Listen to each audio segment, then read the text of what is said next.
कालिंगा का युद्ध, 261 ईसा पूर्व, धुएं से ढकी भूमि, कटे फटे शव, कराहते घायल सैनिक और चीखते बच्चे। ये दृश्य था कालिंगा का, उस युद्ध का जिसने इतिहास को एक मोड़ पर ला खड़ा किया। सम्राट अशोक, मौर्य साम्राज्य के सबसे शक्तिशाली शासक, युद्ध जीत चुके थे। उनका झंडा कालिंगा की भूमि पर लहरा रहा था, बट उनकी आंखों में जीत नहीं, एक अजीब सी खालीपन थी। उन्होंने कहा, मैंने युद्ध जीत लिया, पर क्या मैं खुद से हार नहीं गया? अचानक एक वृद्धा दौड़ती हुई आई। उसके हाथ में एक टूटा हुआ बर्तन था और उसमें खून से सना एक कपड़ा। हे सम्राट, वह चिल्लाई, यह मेरा बेटा था, सैनिक था, लेकिन उसे युद्ध नहीं, भूख मार गई। आप विजेता नहीं, मेरे दुहक के भागीदार हैं। अशोक स्तब्ध रह गए।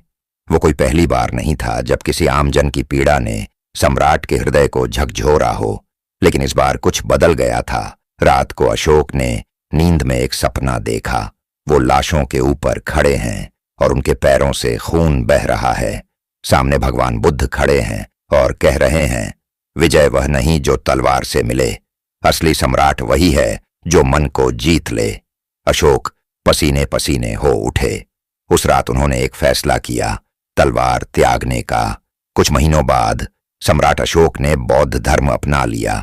उन्होंने हिंसा का मार्ग छोड़कर धम्म का प्रचार शुरू किया। उनके आदेश पर अस्पताल, शिक्षा केंद्र, जलाशय और स्तूप बनाए गए। कालिंगा, जो कभी रक्त से लथपथ था, अब शांति का केंद्र बन चुका था। अंतिम दृश्य, अशोक अब वृद्ध हो चुके थे। एक बार फिर वही वृद्धा उनके दरबार में आई, लेकिन इस बार वह रो नहीं रही थी।